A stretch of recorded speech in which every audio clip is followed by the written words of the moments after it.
తాకట్లో ఉన్న బంగారాన్ని విడిపించలేక వడ్డీల మీద వడ్డీలు కడుతూ ఇబ్బంది పడుతున్నారా? అయితే ఇప్పుడే సంప్రదించండి శివ గోల్డ్ కంపెనీ. మీ నమ్మకానికి మా హామీ శివ గోల్డ్ కంపెనీ. పాస్పోర్టు ఎన్నడూ భారత పౌరసత్వానికి నిరూపణ పత్రం కాదని కేంద్ర ప్రభుత్వ వర్గాలు వివరణ ఇచ్చాయి. గత 12 ఏళ్లలో మోదీ ప్రభుత్వం ఈ విషయంలో ఎలాంటి కొత్త నిర్ణయం తీసుకోలేదని స్పష్టం చేశాయి. పాస్పోర్ట్ అనేది కేవలం ఒక ప్రయాణ పత్రం మాత్రమేనని, అది పౌరసత్వాన్ని ధృవీకరించే పత్రం కాదని విదేశాంగ మంత్రిత్వ శాఖ స్పష్టం చేసినట్లు వచ్చిన వార్తలపై ప్రభుత్వ వర్గాలు ఈ వివరణ ఇచ్చాయి. పాస్పోర్ట్ ఎన్నడూ భారత పౌరసత్వానికి నిరూపణ పత్రం కాదని, గత 12 ఏళ్లలో మోదీ ప్రభుత్వం ఈ విషయంలో ఎలాంటి కొత్త నిర్ణయం తీసుకోలేదని కేంద్ర ప్రభుత్వ వర్గాలు గురువారం స్పష్టం చేశాయి.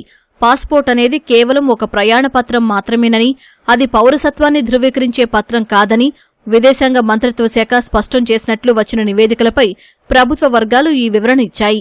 పాస్పోర్ట్ చట్టం 1967 ప్రకారం భారత పౌరులు కాని వారికి కూడా కొన్ని ప్రత్యేక పరిస్థితుల్లో పాస్పోర్ట్లను జారీ చేయవచ్చని ఈ వర్గాలు గుర్తు చేశాయి. ఇది నిన్ననో మొన్ననో తీసుకున్న నిర్ణయం కాదని తెలిపాయి. గత 12 ఏళ్లలోనూ దీనిపై కొత్త నిబంధన ఏదీ రాలేదని వెల్లడించాయి. పాస్పోర్ట్ అనేది ఎప్పుడూ పౌరసత్వానికి ప్రాథమిక ఆధారంగా లేదని సదరు వర్గాలు పేర్కొన్నాయి.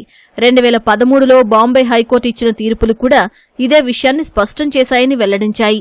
గతంలో ఓ విచారణ సందర్భంగా సుప్రీంకోర్టు సైతం నిర్దేశిత ప్రభుత్వ గుర్తింపు కార్డులు కేవలం వ్యక్తిగత గుర్తింపు పత్రాలు మాత్రమేనని, అవి పౌరసత్వానికి ఖచ్చితమైన నిరూపణలు కావని వ్యాఖ్యానించిన విషయాన్ని ఈ సందర్భంగా ప్రస్తావించాయి.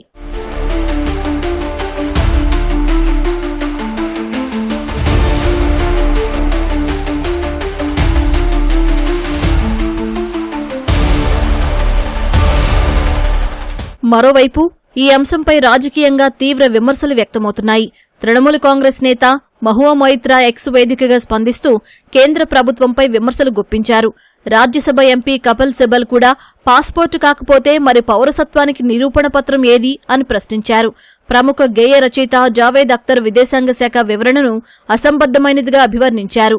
ఆ వ్యక్తి భారత పౌరుడే అని పూర్తిగా నిర్ధారించుకోకుండా ప్రయాణ పత్రాలను ఎలా జారీ చేస్తారని ఆయన ప్రశ్నించారు.